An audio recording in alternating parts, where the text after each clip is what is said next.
দূরে সরে আসার জন্য বিজিবি আমরা দিনরাত প্রস্তুত আছি। আমরা ইনশাল্লাহ যে কোনো পরিস্থিতি আমাদের বিজিবির কন্ট্রোলে আছে। তবে আমরা এটা বিভিন্ন মব কন্ট্রোল করার জন্য ওরা সাউন্ড গ্রেনেড নিক্ষেপ করেছে, যেটা ওরা ইন্টারন্যাশনাল আইন যেটা আছে এটা ভঙ্গ করেছে।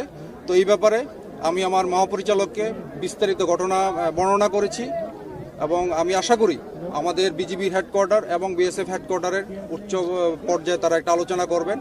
তবে আমি এই এলাকায় এটুকু নিশ্চয়তা করতে চাই, বাংলাদেশি জনগণ এবং বিজিবি আমরা প্রস্তুত আছি সীমান্তে। আমাদের বাংলাদেশি 1 ইঞ্চি আমরা ছাড় দিব না এবং এই এলাকার সীমান্তের নিরাপত্তা আমরা এটা বজায় রাখবো। আজকে যে ঘটনাটা ঘটেছে সেটা হচ্ছে ভারতের কিছু নাগরিক এবং বিএসএফের সাথে নিয়ে আমাদের বাংলাদেশে অনুপ্রবেশ করে তারা আম গাছ, বড়ই গাছ, তারপরে ভুট্টা ক্ষেত এগুলি তারা কেটেছে এবং যার কারণে আমাদের বাংলাদেশের লোকজন এবং বিজিবিকে সাথে নিয়ে তাদের প্রতিরোধ গড়ে তোলে।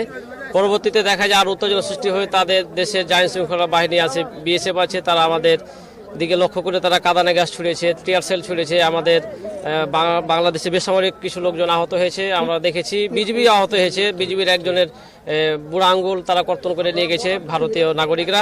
পাশাপাশি আমাদের বেসামরিক কিছু নাগরিকেরও মাথায় তারা কোপ দিয়েছে, কেটেছে, আহত করেছে, ইট পাটকেল ছুঁড়েছে। তারা তাদের দেশ থেকে যে ব্যাগে করে এনে তারা পাথর ছুঁড়েছে, আমরা এগুলো দেখেছি এবং আমরাও চেষ্টা করেছি সর্বোচ্চ প্রতিরোধ করে তাদের যে আধিপত্য আছে সেই আধিপত্যটা আমরা এখান থেকে রুখে দিতে এবং আমরা চাই আগামী দিনেও আমরা এই আধিপত্য রুখে দিব।